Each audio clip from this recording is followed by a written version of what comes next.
Hey everyone, Derek here, and welcome to episode 4. I landed in Kagoshima super early from Okinawa, and so I did the most reasonable and sane thing as soon as I got there, which was go straight to the active volcano.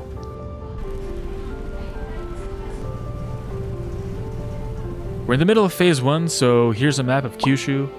This episode highlights my journey in Kagoshima and Kumamoto. I'll be there for 2 days each, and then I'll be heading up to Beppu and Fukuoka in the following episode. I took a ferry to Sakurajima, a peninsula in the middle of Kagoshima, home to the Sakurajima volcano. There are about 4,500 people that live directly on the island, and it's a quick 15-minute ferry from port to port. My first objective was the volcanic footbath. Despite the murky-looking water, this footbath is rich in iron and is naturally heated by the Sakurajima volcano itself, which you actually get a nice view of from the distance. It was super relaxing, but you don't want to stay in there for too long.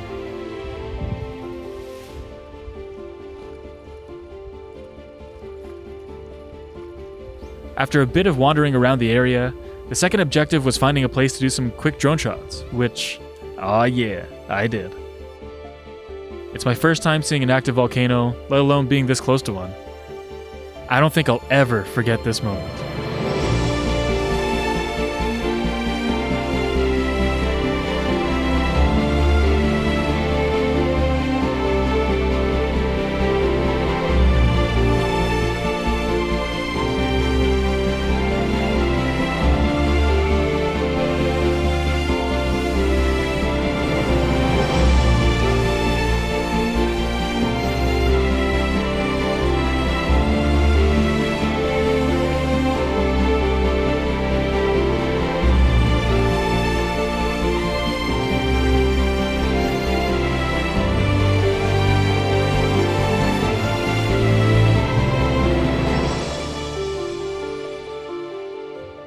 Sakurajima is gorgeous, and while it was hard to take my eyes off of it, the rest of the city has plenty to offer as well.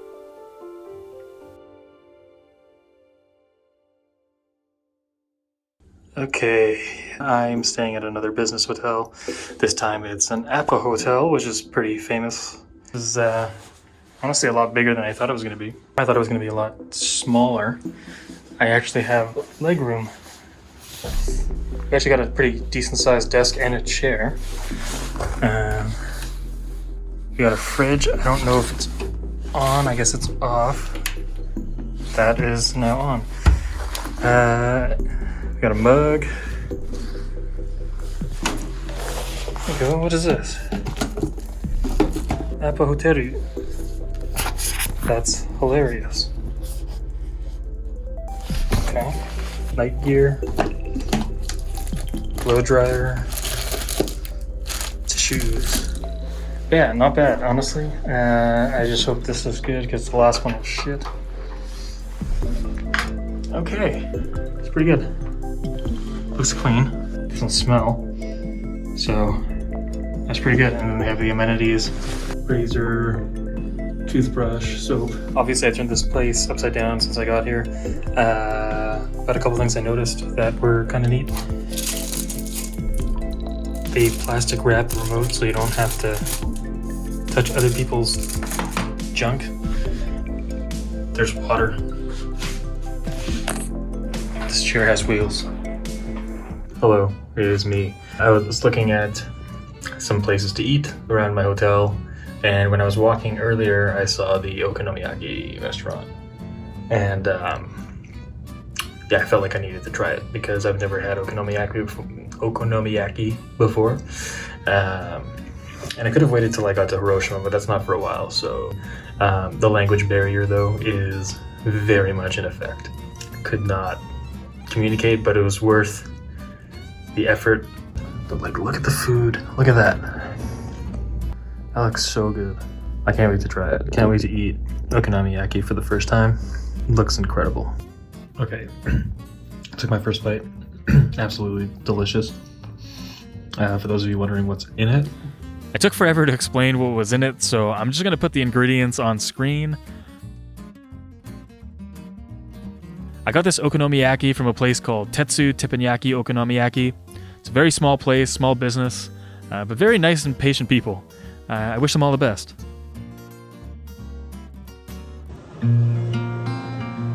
For my second day in Kagoshima, I took advantage of the Kagoshima City View bus tour. It's a bus dedicated to take passengers to all of the tourist spots in one giant loop. This might lead me somewhere. I don't actually know. I think it's just important that I remember where I came from. Hey, that looks like a mountain. Or a volcano. So did I go the wrong way or something? My first stop was Shiroyama Park for what's supposed to be an iconic view of Sakurajima. Somehow I missed where the actual observation deck is and ended up going down a hiking trail just below the deck. Kinda worked out in the end since I ended up having this area all to myself. Back at the bus stop, I chatted with a nice fellow I'll call Hiroshima-san. He was very patient with my little knowledge of Japanese, but I think we were able to communicate just fine. I very much enjoyed having these types of conversations with strangers all throughout this trip. He was from Hiroshima, hence the name I gave him, and it was also his first time traveling to Kagoshima. We went our separate ways once we got to Sengan-en, which is what you're seeing here, and he mentioned he was looking forward to checking out Sakurajima. I told him that I went the day prior, and that I thought it was beautiful. I genuinely hope he enjoyed his time.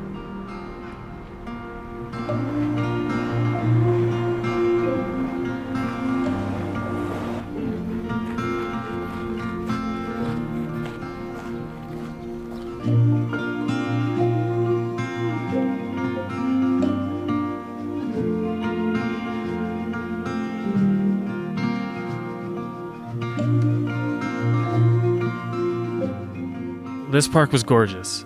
The greenery, the traditional architecture. This was the first park or garden like this I had gone to on this trip, and immediately it feels like you're in a different world from the moment you step in. It's a feeling that honestly never got old. The most memorable part of this park specifically, though, was, of course, the view of Sakurajima.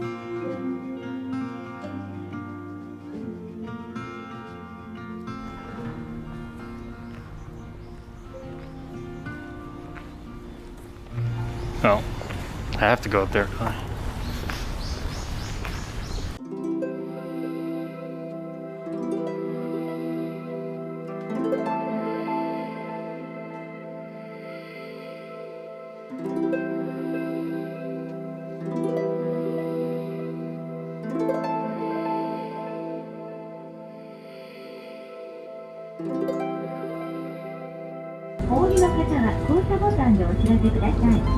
The bus tour runs from about 9 a.m. to 6:30 p.m., so there's plenty of time to hit up most, if not all, of the tourist spots. I opted, however, to only stop at those 2 spots, and just spent a bunch of time at each of them instead. After that, I circled back to the start of the Tenmonkan shopping arcade, and stopped by this local ramen shop. And spoiler, this was the best ramen I had on the entire trip. I had a lot of good ramen. And yeah, my goodness, do I still think about this broth. It was a beautiful ramen to go with a beautiful park and beautiful views. Also, I checked out this arcade because honestly, I just love them, even if I don't always win.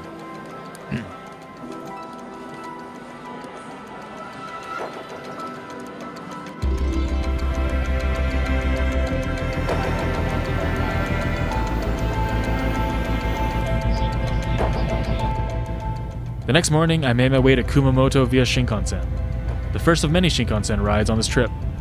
Upon arriving, it wasn't long until I was face to face with a stare that would haunt me forever.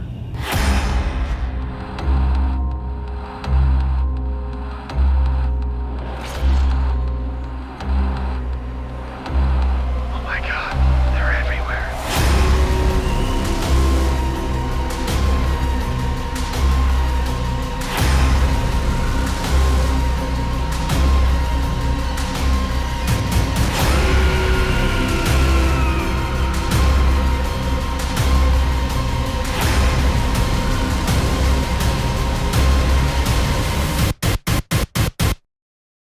I'm just kidding. I actually quite like Kumamon. Sorry to do him dirty like that. You may have seen him randomly not even knowing who he is, as he's actually quite famous.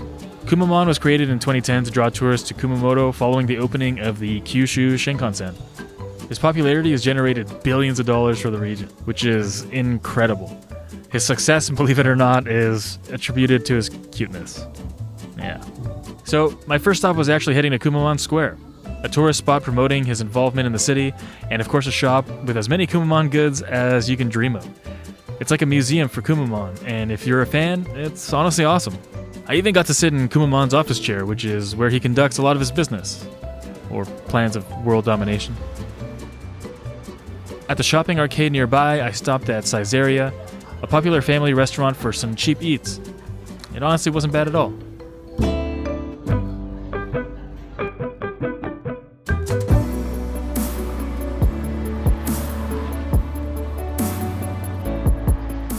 Next, I made my way toward Kumamoto Castle, but not without checking out some of the little shops in the nearby Sakura no Baba Josaien.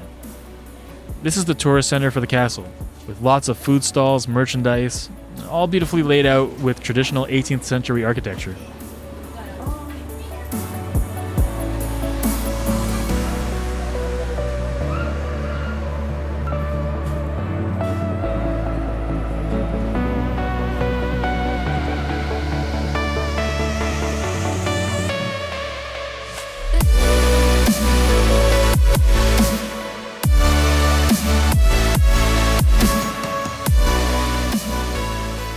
Following that, I went to Kumamoto Castle. It was finished being rebuilt in 2021 following the 2016 earthquake, and it looks amazing. There's a museum inside where you can learn about the history of Kumamoto, and fear not, they have an app you can download for English, Chinese, and Korean translations of the exhibits.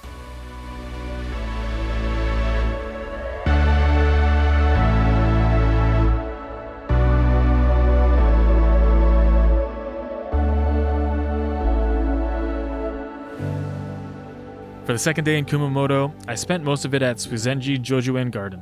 It's a massive garden just outside the city center. It's peaceful, and after constantly being on the move since I got to Japan, peaceful was exactly what I needed. I ain't gonna talk much here, just enjoy the scenery.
Unreal. I spent most of the day here. It's just gorgeous. Like, I know it's just a park with a pond, but it's maintained so perfectly. And it's got a good atmosphere, even though there's a lot of people. Like, everyone's just like so calm and happy.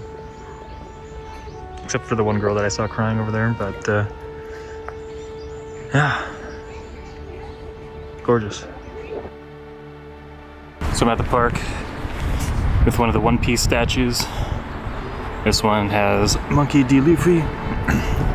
And I have a bit of imposter syndrome because I haven't watched a whole lot of One Piece. So my bad that I'm only going to go to the Luffy statue.